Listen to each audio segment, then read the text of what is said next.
And this session is about the role of the youth in ICT, in information communication technology. But before we move on to the discussion, I just like the organizers would like to present a very short video done on Intersputnik on this topic, which is based on the series of interviews made with young experts from the various member countries of Intersputnik and their partners. So the video is entitled "The Digital Youth." So we watch the video and then we go on to the roundtable. When I was a child, not many people had computers and smartphones with internet access. Playing with peers, communicating with loved ones, and gaining new knowledge without leaving home seemed fantastic, and I wished that everyone would have such opportunities. And now I've grown up.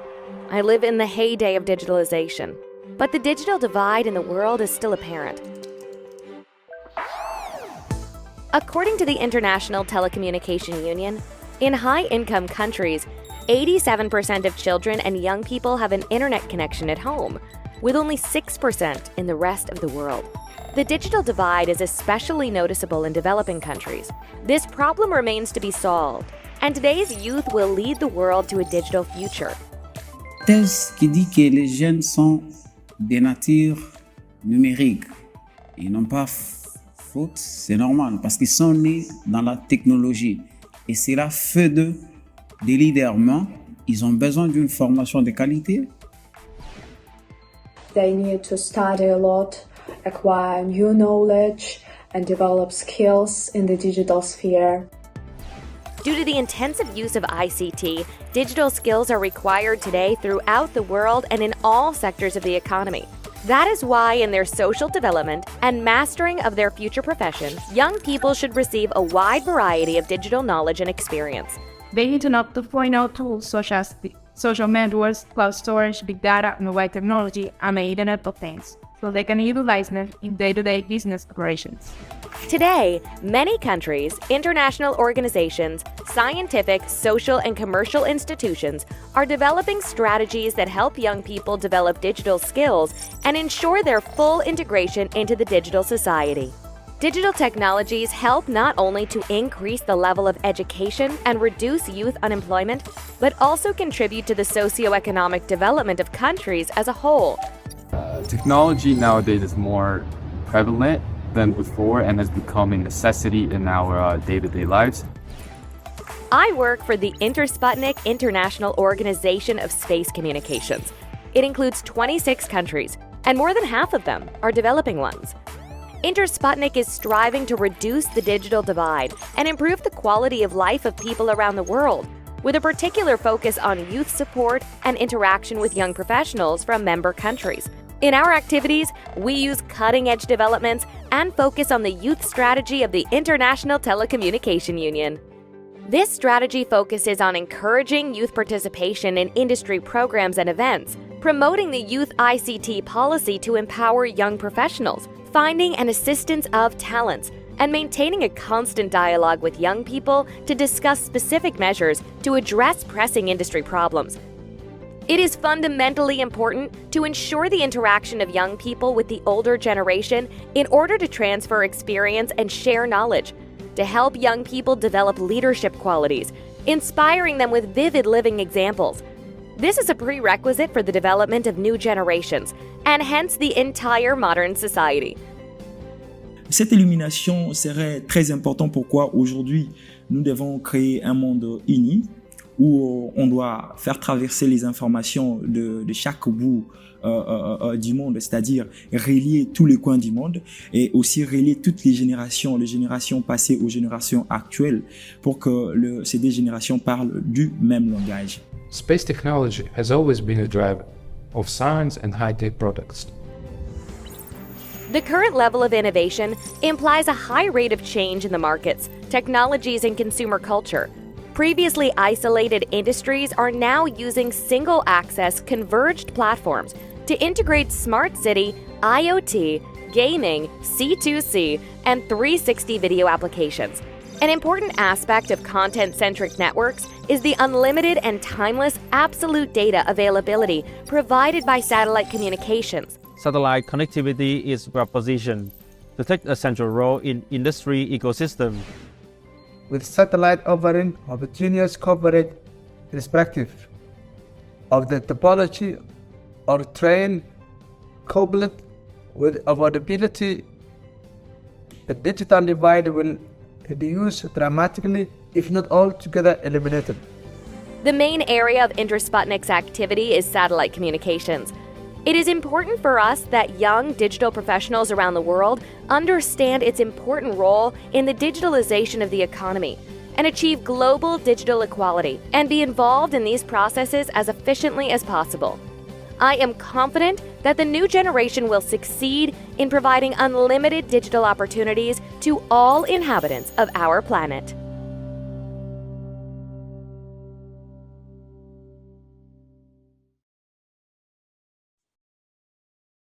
Well, I will now hand over the moderation to two very capable people. So we are now, if you've just joined us, this is our penultimate session today. It's a roundtable on digital youth far beyond borders. It will be co-moderated by Sylvia Pohl, head of the Digital Society Division, the Telecommunication Development Bureau of the ITU, or the International Telecommunications Union, and Ekaterina Pereponova, Senior Manager of Intersputnik. So I hand it now over to Sylvia and Ekaterina, but I will be back after this session for the closing keynote and the final wrap-up of this conference. So thank you so much. I would like to introduce our participants. They are young experts from countries members of Intersputnik. Vugar Bayrama, Chancellor of International Relations at Roscosmos Azerbaijan.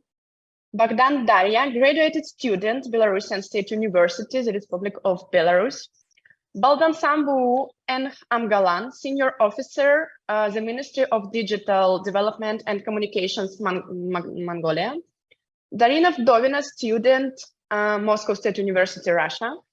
And Pham Trang Hue, Manager, VNPT International, VNPT Vinaphone, Vietnam. I think we can start. Sylvia, please. Sylvia? Yes. So first of all, thank you very much for inviting ITU and for inviting me to be part of this very interesting roundtable and also conference. I would like to congratulate the organizers for this excellent event, and especially for deciding to include the voice of young people. I think more and more it's important to have them here, to listen to their voices, and I'm very grateful. So thank you very much. So as you know, at present, when digitalization has affected all areas of the economic and social life of the planet, the question of the place and role of young people in this process has become really, really acute. Today, many countries, international organizations, social and public structures are developing strategies that help young people develop digital skills and ensure their full integration into the digital society. Advanced technologies help not only to improve the level of education and reduce youth unemployment, but also contribute to the socio-economic development of countries and regions of the world and reduce the digital divide between them. We just saw it in that very nice video. An example of this effort is the overarching Generation Connect initiative, which is being implemented by ITU as part of its ITU strategy. The ITU Youth Strategy was adopted by member states in June 2020, and the Generation Connect initiative was launched in November 2020. As part of the implementation of the ITU strategy, Generation Connect Global Youth Summit was organized in June 2020 in Kigali, Rwanda, back-to-back with the ITU World Telecommunications Development Conference, which also took place in Rwanda. We had an amazing time, and if you look at the date, today is the 1st of June, so I was actually in Rwanda a year ago, about to start the amazing Youth Summit, which started on the 2nd of June.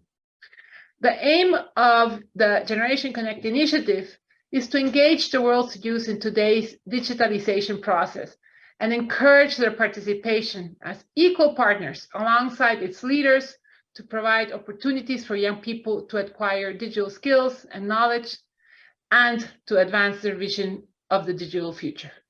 Back to you, Ekaterina. Thank you. The world today is home to around 1.8 billion young people between the age of 10 and 24, with close to 90% of them living in developing countries. In Africa, where the population is 1.2 billion, about 41% of the people are below 15 years old, while another 19% are youth between 15 and 24 years old. Youth in many developed and developing countries, especially girls and young women, face disproportionate exposure to poverty and unemployment. The ITU Youth Strategy aims to improve and make a real impact on the lives of young people around the world, and to ensure the meaningful participation of youth as key stakeholders in the implementation of the 2030 Agenda for Sustainable Development. It also contributes to reduce the youth digital divide. The three main pillars of this youth strategy are empower, engage, and participate. Today, Ms. Sylvia Paul, Head of Digital Society Division of the Telecommunications Development Bureau of the International Telecommunication Union, is taking part in our roundtable.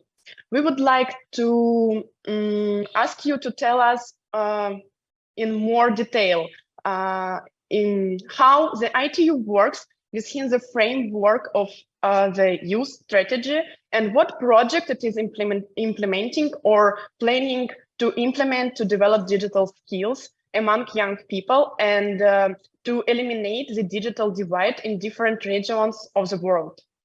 More than half of Intersputnik's members and participants countries are developing countries. I think many of them would be interested in joining ITU initiatives. Right now, Ms. Sylvia will continue with showing you slides to prepare it. Thank you very much. Thank you very much, Ekaterina. So I will kindly ask maybe to share in the screen the slides that we have, and it's only 4 slides, but I will speak so you can move them at your once you hear what I'm talking about, so I will try to explain a bit more, as you said, Ekaterina, in detail. So as you know, the ITU is a member state-driven organization. And our members, both sector members and academia, as well as member states and many of our partners, are focused on achieving universal and meaningful connectivity for all, particularly the 2.7 billion people who currently remain offline with no access to the internet. And that includes young people. Generation Connect, as I already said, we said earlier, is the overarching initiative of the ITU strategy. And since its launch in Generation Connect in November 2020, we have digitally engaged, consulted, and co-designed with young people on their solutions for a more connected world. Generation Connect aims to engage global youth and to encourage their participation as equal partners alongside the leaders of today's digital change, empowering young people with the skills and opportunities to advance their vision of a connected world. So for us, youth issues are very important, and also for our members. In WTDC last year, the member states updated Resolution 76, and also at the plenipotentiary, it was Resolution 198. And members clearly asked and called for the amplification of our work to empower young people with digital skills and connectivity, and to provide more opportunities for young people to engage directly with the ITU by taking part in their events and meetings, and to be included in the digital development dialogue. This year, we all are trying to implement that mandate, that updated mandate that we got from our members. So Generation Connect really aims for real impact in the lives of young people around the world by ensuring their meaningful participation as key stakeholders And not only in the work that ITU is doing in the implementation of the Kigali Action Plan and the different resolutions and the overall strategic plan of the Union, but also in the implementation of the 2030 Agenda for Sustainable Development as we co-create a safer and more prosperous digital future. So just to give you some statistics, and it was shared very quickly, so young people remain the driving force of connectivity globally. 75% of youth ages 15 to 24 are online compared to 65% of the rest of the world. However, this is not uniform across countries, and as you mentioned, the importance of paying attention to developing countries. For instance, it is 91% of youth with access in the CIS region compared to 55% of youth in Africa, especially where the most LDC countries are, least developed countries are. The biggest gap in relative connectivity across generations is in low-income economies, where only 39% of young people use the internet, compared with only 23% of the rest of the population with digital access. So it's very important. The first big problem, in which also it's important that is being addressed, I heard a bit the past speakers in the past roundtable, the issue about meaningful connectivity, and to give the opportunity for youth to be connected and have access to the internet. The onset of the COVID pandemic, which now I don't know for everybody, but it feels like a long time ago, but it was still quite recent, has defined our digital history. And due to the lack of internet access, millions of students' education was pulled on hold, and the global economy suffered. But of course, young people, especially those in LDCs and low-income countries, suffered disproportionately during the lockdowns due to the lack of access in internet. In context of emergency, fragility, and worsening climate crisis, the need for digital inclusion and innovation has never been more urgent, leaving nobody behind, but really nobody. Generation Connect was launched in 2022, in the middle of the very middle of the height of the first few months of the pandemic. In this context, when it was more urgent than ever to digitally empower and engage youth across the world. Generation Connect just recently participated in the LDC 5 conference, and it was very important for us to be there. And we delivered sessions in the youth track of the conference in March this year in Doha, Qatar. Young people clearly shared what they want for our shared digital future. And the digital inclusion connecting the unconnected section of the LDC5 Youth Declaration was submitted by our own Generation Connect Youth Envoys. In this document, youth are asking for affordability of safe ICT devices and services, ICT policy and legislation, stable, consistent, accessible, and environmentally sustainable ICT infrastructures, including electricity in many places, free stable Wi-Fi and hubs, especially in educational institutions, intersectional digital inclusion of youth, regional knowledge sharing platforms, and access to digital skills and opportunity. In April this year, I recently had the honor to represent ITU and Generation Connect at the ECOSOC Youth Forum in New York, engaging with the diverse young leaders from across the country. Generation Connect youth spoke and participated in sessions, including the SDG thematic session and the ministerial roundtable on the issue of misinformation. We also hosted a virtual session event themed Generation Connect Youth Leading Digital Transformation in LDCs, where we built on our participation in LDC 5, and young leaders shared their vision for a digital future. We have initiatives that we're encouraging and getting our members and our partners to join, where we want to close that digital divide, such as Giga, where we're trying to give every young person access to the internet through giving internet and access to all schools around the world, and also the opportunity of the digital skills that are necessary. This is a joint effort between ITU and UNICEF. And we're in the process of hopefully, and that's one of our goals, to connect all schools around the world. We also have the Partner to Connect initiative, where many efforts are also geared toward young people, where countries have pledged, and member states and different partners have pledged to support the work of connectivity, digital skills for young people. And ITU is following up with all those countries and all those members so that they commit and they implement the pledges, especially for young people. As you know, and everybody's been hearing about it, artificial intelligence is rapidly changing the world and how we engage with each other, how young people learn, and also how young people will access the job market.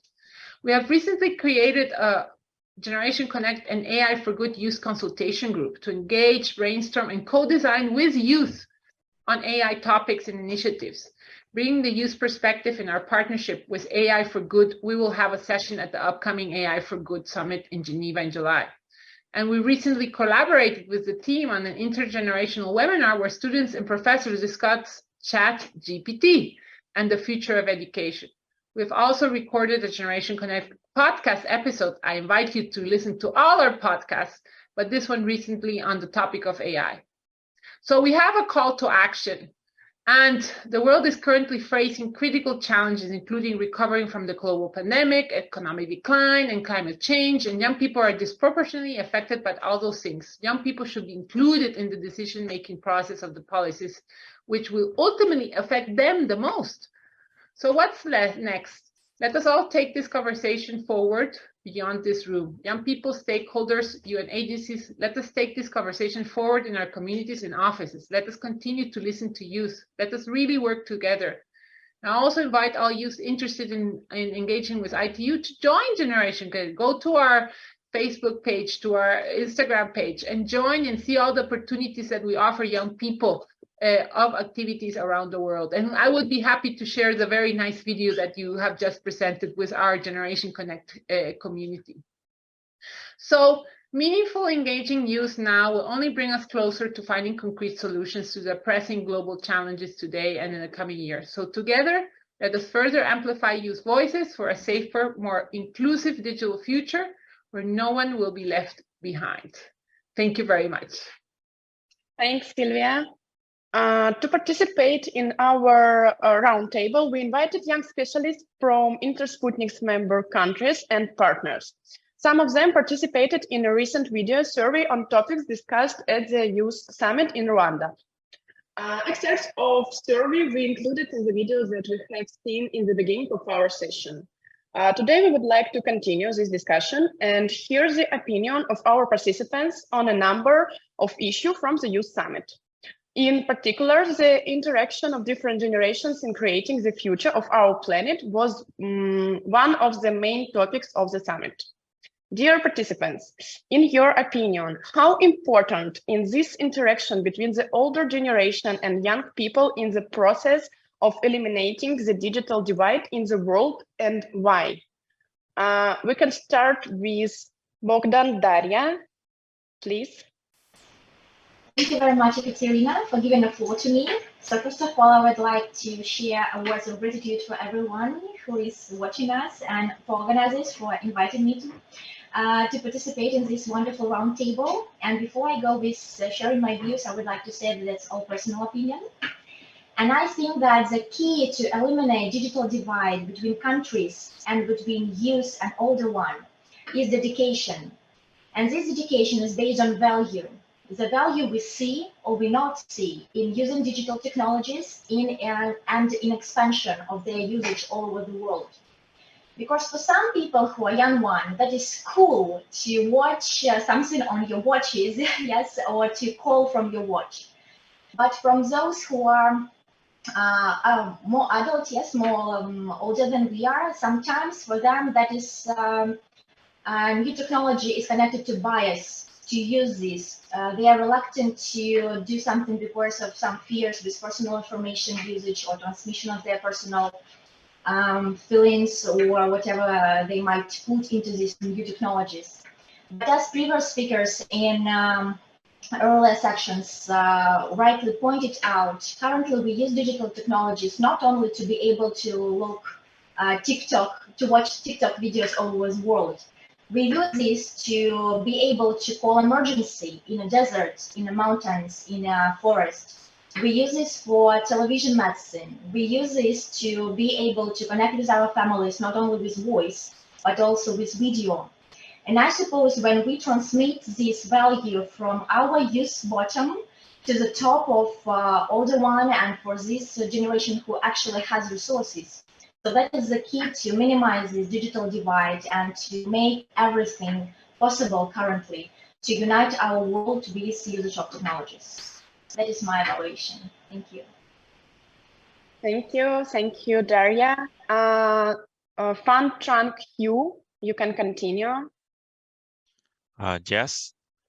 Good afternoon, everyone. So, in my opinion, when it comes to the digital device, then it is not about the age, but I think it is about the shift in a cultural attitude. So, young people today are part of a new digital culture, which has given them a very different perspective on technology, sharing, the way to meet people, to communicate, and even the way to travel. And so this is a great deal than the older generation than before. So in my opinion, when older generation interact with young people, they will have the opportunity to learn about new technology, trends, and experience the excitement of seeing the world through a younger perspective. And this will have to eliminate the digital device in the world.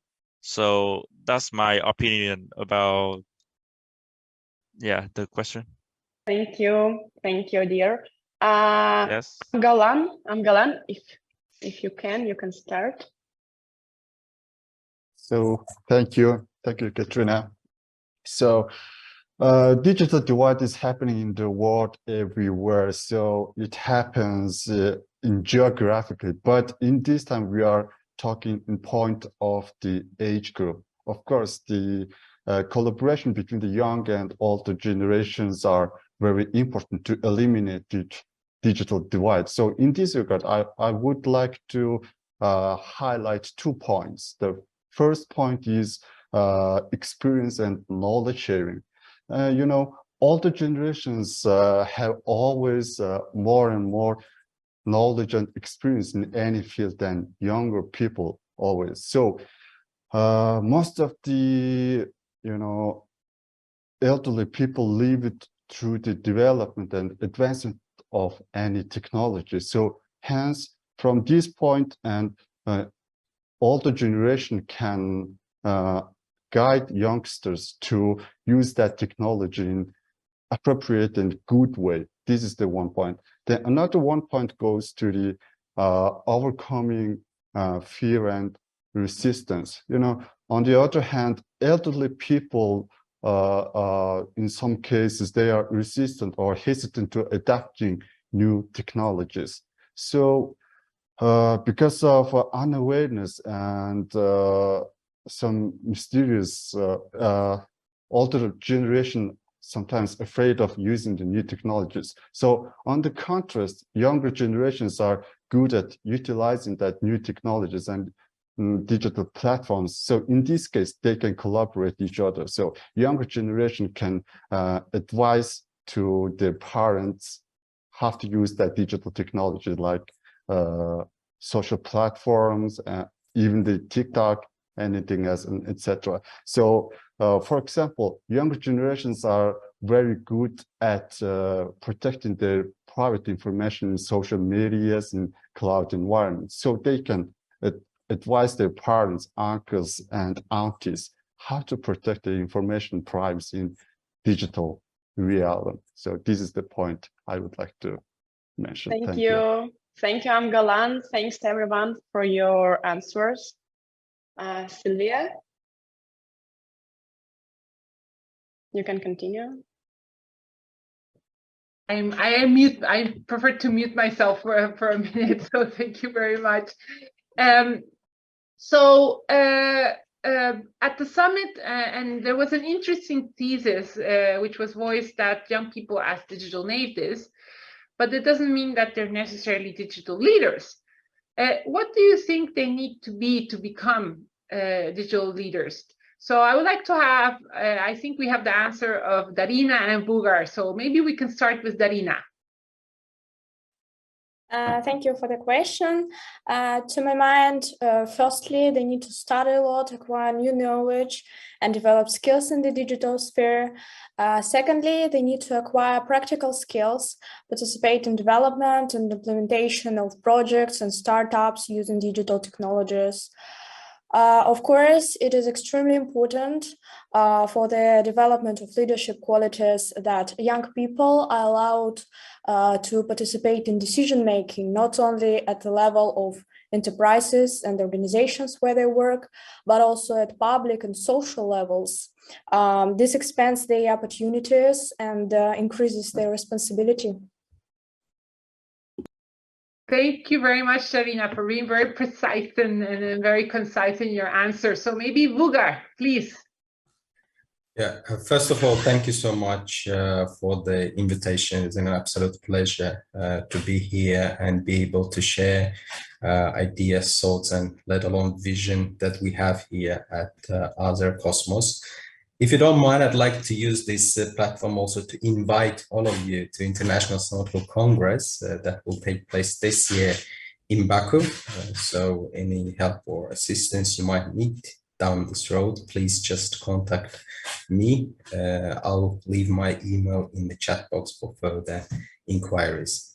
So going back to the question, I think if we analyze most of the economies so far, we're able to pinpoint few features that make certain economies more successful than the others. And I'd like just to point out quite a few. The first one is how do you make digital leaders? First, you create an environment where they are able to adapt to the changing trends, or changing features of the market. So adaptability to change is very important this stage because we are quite bombarded with the information and data, but what is important is to be able to sort out the data and to decide what is important and what is not important. And therefore, I'd like to first to underline and emphasize the fact of adaptability to change. That's first thing. Second is the innovation, being able to be open to innovation. I mean, as a digital user, as a talented individual, it's not enough just to be able to adapt and innovate. You also need to ground your ideas and to make something tangible out of those ideas, and name the products. So as a digital leader, you should probably come up with the ways and methods how to make something tangible. And I speak here about the product for the market, the useful product, to create a useful product for the market. And here, for instance, we can see, or we can point out quite successful examples, such as business incubation centers. I think in space industry, we have quite a lot of successful cases where business incubation centers were able to enable the process where digital natives are able to innovate, and then with the innovation, they're able to become digital leaders. There are quite a lot of successful startup companies in space affairs across the globe. So those three factors, adaptability to change, innovation, and ability to create something tangible out of this innovation. I would say those are the main factors that are allowing to become the digital leaders. Thank you very much. I give it back to you, Ekaterina. Thank you. At the summit, one of the main problems of modern society was the digital divide in various regions of the world. Since the main field of activity of the companies included in Intersputnik is satellite communications and broadcasting, we would like to know, how do you assess the role of satellite technologies in eliminating the digital divide? Fan Chan, yes, if you can start, please. Yes, okay, so thank you for the question. So the digital divide typically exists between the urban area and the rural area, and it includes many factors such as availabilities, affordabilities, and even the quality as well.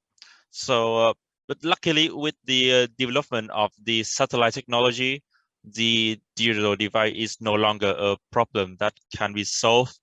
The satellite technology is well positioned to take the central role in the industry ecosystem, and is designed to improve access to the online world and increase the reach and the resilience of the connectivities.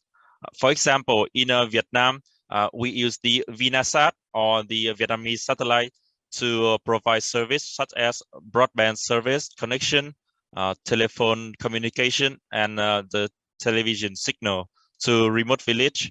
So with this, satellite connectivity is a credible alternative for demanding customer, bringing benefits to both business and society.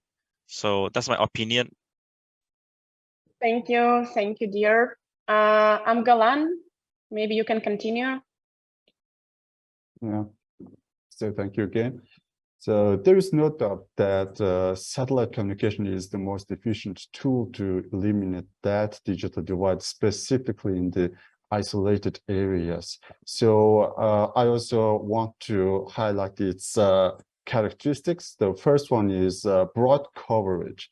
So satellite communication, it's not independent on the geographical location. Since there is a satellite in the orbit, they can have very wide range of coverage. So this is the main characteristic. So the second one is it has the fast deployment and scalability. So if there is a satellite over there, so satellite communication can extend its capacity and bandwidth at any time as it needs. This is the very good point. And another one good point is just satellite communication is highly resilient to the natural disaster. So something happens with the natural disaster, not only just satellite communication is the most sustainable communication tool. So this is a very good one. So however, it's important to note that satellite technologies have some challenges previously, like cost, latency, and its limited bandwidth. But nowadays, the low Earth orbit, the internet connection already handled this issue. So this is my point of view. Thank you. Thank you, Amgalan. Thank you, very interesting. Sylvia? Thank you very much. And Ekaterina, I'm very sad we're almost finished with this roundtable. It's been super interesting to listen to the comments of all the young people. So thank you very much for your great interventions and contributions. So we're up to our last question. And so we will ask three of the young people. Tell us, please, about initiatives which are currently being implemented in your company involving young specialists and young professionals. So we will start with Bodan, please. Thank you for the floor one more time. So this year I created an online course on space law available at Google Classroom that is free of charge. This is online. You may access this 24/7 and study in your own pace according to your own schedule. Currently, there are 5 topics and 2 bonus tracks. Materials are both written and video one in Russian and English. And thanks to the support of my university, that was this information was broadly covered in mass media and even on television. We have 53 students. So we do not require any kind of legal background. And I suppose this is a nice example how you have having access to the internet, having access to necessary literature, may do something which will contribute to popularization of space law and engagement of those who maybe are not in this sphere, but they would like to broaden their horizons and to watch something interesting for them. So that's my contribution. Thank you. Thank you, Daria, for that great contribution, and continue the good work, please. So now I'd like to give the floor to Bayramov. Please, can you share any initiative that you're currently implementing? Yeah. So as an emerging space destination, we have been doing actually quite a lot for the last 10 years, especially if you consider the fact that we still have kept our commercial activity in 40 plus countries, yet let being a space agency as well.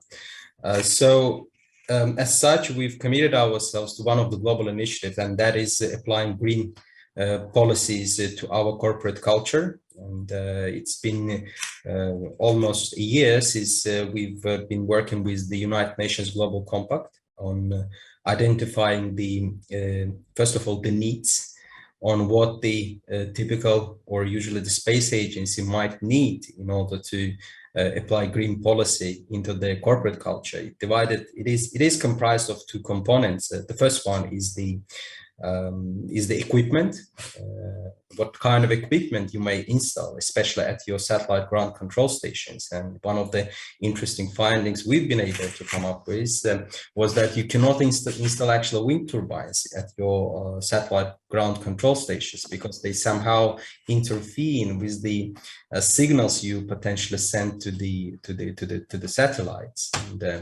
And this is the first component, the first part of it, and the second part is actually being able to apply to change the mindset of the people within the organizations and think more green when using any type of technology or equipment within the organization.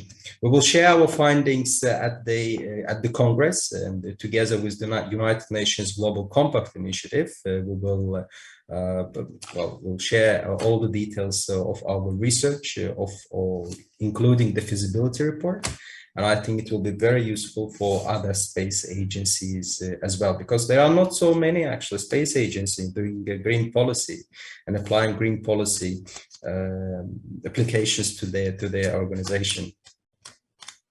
Thank you very much, well, congratulations also on your efforts, as you say, the importance of green policies, and hopefully that you will be able to share more at the Global Compact. So well done. And well, last but not least, now back to you, Ekaterina. Yes, thank you. I would like to answer in this question too. Intersputnik sees relations with the young people a priority. In the years to come, we are going to focus on 3 areas. Together with ITU and other international organizations, involve young people in ICT-based topical development project to promote achievement of the UN Sustainable Development Goals. Invite leading industry experts to provide training hosted by Intersputnik to young employees from the companies and entities in Intersputnik member countries and signatories. Create a platform for professional communications and experience sharing between youth from various countries. Set up on the basis of Intersputnik of an institute of professional ICT mentors to support young people. Assistance with Intersputnik's financial support in the development of creative potential of youth from our member countries. Artists, designers, sculptors, architects, etc., who use the state-of-the-art digital tools in their work. Support and promote youth art projects. For instance, we are currently working on a project tentatively titled Youth Intersputnik School. It includes a week of seminars of various industry topics of young employees from our member countries and partners. It is not just a training project, but rather a platform to communicate, share experience, and create joint projects. At the end of training, the students will write an essay, and a jury will choose the best one. The winners will be awarded with praise and an opportunity of internship in one of Intersputnik member countries. Intersputnik also continue with internship programs for youth. Often after Intersputnik internship, cable and enthusiastic young people get a job offer. My experience is a clear proof of that. Thank you so much for attention and follow our news. Thank you very much, Ekaterina. And well, for everybody who shared their initiatives and for those who, because we don't have the time, who weren't able to share, Generation Connect and ITU are fully here to support. So please contact us. I really liked all those ideas from Intersputnik. So please keep us involved, either contacting us through our headquarters office, through Svetlana has my email, or through our office, the head of the CIS region, which is Natalia. So feel free to contact her too. So we're happy to support and see how we can collaborate in all these wonderful initiatives for young people. So thank you so much, Sylvia. Thank you. Thank you. So, well, we'd like to thank all the participants, everybody who's been listening in, and all the speakers and the wonderful young people for taking part in this roundtable. Thank you again for inviting us, for having Generation Connect here with you. And I would like to give back the floor to Mr. Labrador so he can continue with the conference. Thank you. Well, thank you very much, Sylvia, Ekaterina, and all the young professionals from all over the world. It's so refreshing to see fresh young people in the satellite industry. You know, I attend so many conferences. In fact, I was just in one yesterday, and I have another one next week in Singapore. And there's really not that very many young people, and it's very encouraging to listen to your views.